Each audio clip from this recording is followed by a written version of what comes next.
గుమ్మడి గూడు జోలికి వస్తే కూటమి ప్రభుత్వం పతనానికి నాంది పలుకుతామని సిపిఐ నంద్యాల జిల్లా కార్యదర్శి రంగనాయుడు తీవ్రంగా హెచ్చరించారు.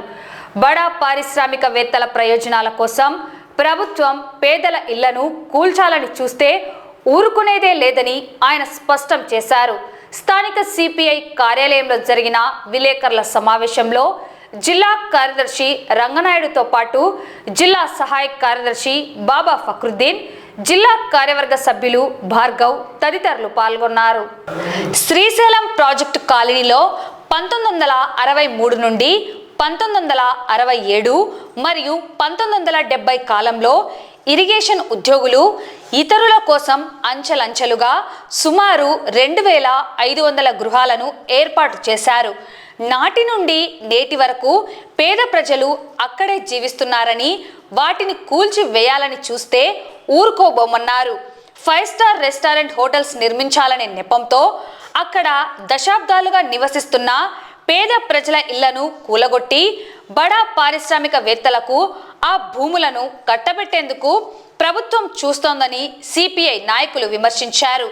గత వైఎస్ఆర్ ప్రభుత్వం హయాంలో జీవో నంబర్ 21 విడుదల చేయడం వల్ల స్థానిక ప్రజలు తమ ఇళ్లను రిపేర్ చేయించుకొని నాటి నుండి నేటి వరకు కరెంటు బిల్లులు, ఇంటి పన్నులు, కొలాయి పన్నులు సక్రమంగా చెల్లిస్తున్నారన్నారు. అయితే ప్రస్తుత కూటమి ప్రభుత్వం జీవో నంబర్ 37 పేరుతో నోటీసులు జారీ చేస్తూ ప్రజలను భయభ్రాంతులకు గురి చేయడం దుర్మార్గమని మండిపడ్డారు. నంద్యాల జిల్లా శ్రీశైలం నియోజకవర్గం ఎంతో ప్రతిష్టాత్మకమైనటువంటి శ్రీశైల భ్రమరాంబిక తల్లి శ్రీశైలం సుండిపెంటకు సంబంధించినటువంటి సమస్య మీద ఈరోజు ప్రెస్ మీట్ ఏర్పాటు చేస్తూ ఉన్నాం. ఈ శ్రీశైలం ప్రాజెక్టు ప్రారంభానికి ముందు జలవనరుల శాఖకు సంబంధించినటువంటి కాలనీని ఇరిగేషన్ డిపార్ట్మెంట్ వాళ్ళకి 1963, 67, 70 సంవత్సరాల్లో దాదాపు 2500 మందికి పైగా కార్మికులకి ప్రభుత్వం క్వార్టర్స్ నిర్మించింది. అయితే ఇప్పటికీ 63 సంవత్సరాలు అవుతా ఉంది క్వార్టర్స్ ఏర్పాటు చేసి. ఆ క్వార్టర్స్ శ్రీశైలం డ్యామ్ పూర్తయిన తర్వాత 30 సంవత్సరాలకు పైగా ఎలాంటి మరమ్మతులు చేయలేదు. మరమ్మతులు చేయకుండా ఉంటే మరమ్మతులు పూర్తిగా పాడైపోయినటువంటి సందర్భంలో అక్కడి నుంచి వలసదారులు వలసలు వెళ్ళి ఆ శ్రీశైలం ప్రాజెక్టులో కూలీలుగా ఉన్నటువంటి లేదా జలవనరుల శాఖలో పనిచేసేటువంటి రిటైర్డ్ ఉద్యోగులుగా ఉన్నటువంటి వాళ్ళు లేదా స్వతంత్రంగా కాలనీ ఏర్పాటు చేసుకునేటువంటి వాళ్ళు ఆ జలవనరుల శాఖకు సంబంధించినటువంటి సబ్జెక్ట్ కాకుండా 30 ఏళ్లకు పైగా మరమ్మతులు వాళ్ళే పూర్తి చేసుకుని అక్కడ నివాసం ఉంటా ఉన్నారు. అయితే ఈ నివాసం ఉన్నటువంటి ప్రాంతంలో గత వైఎస్ఆర్ గవర్నమెంట్ పంచాయతీ సున్నిపెంటని గ్రామ పంచాయతీగా అప్గ్రేడ్ చేసింది. అప్గ్రేడ్ చేసి జీవో నెంబరు 40ని విడుదల చేసింది.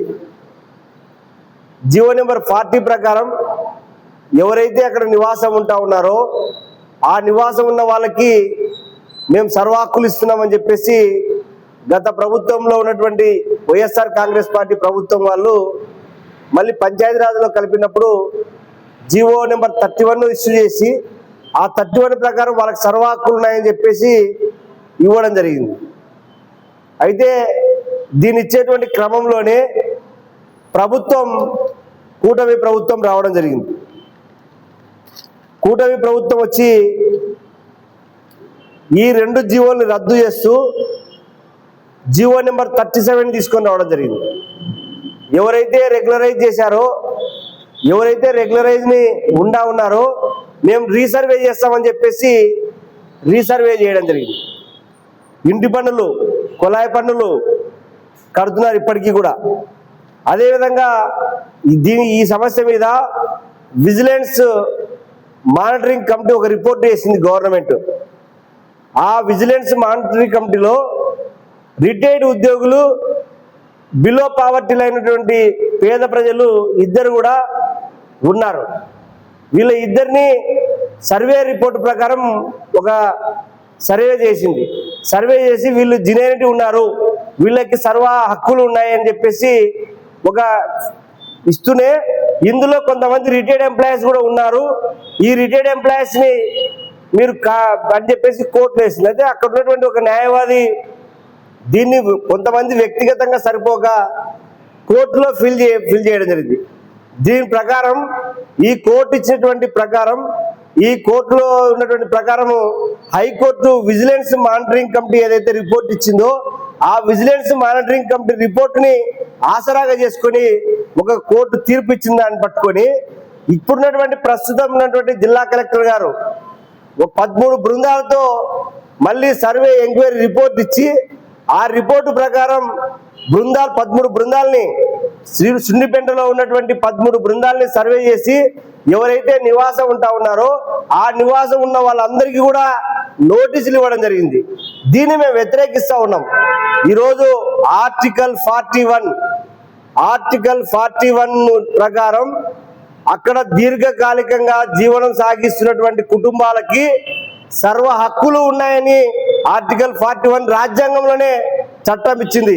పేదవాడికి ఉండేటువంటి దీర్ఘకాలికంగా 63 సంవత్సరాల జీవితం ఉన్నటువంటి శ్రీశైలం సున్నిపెంట కార్మికులకి అక్కడ ఉన్నటువంటి నివాసం ఏర్పరుచుకున్న వాళ్ళకి సర్వ హక్కులు ఉన్నాయని చెప్పేసి చట్టం ఒకవైపు చెప్తా ఉంటే ఇప్పుడున్నటువంటి ఎమ్మెల్యే బుడ్డా రాజశేఖర రెడ్డి గారు ఆ ప్రభుత్వం సరిపోవడం లేదని చెప్పి పేదవాళ్ళ మీద వీళ్ళ ప్రతాపం చూపిస్తా ఉన్నారు.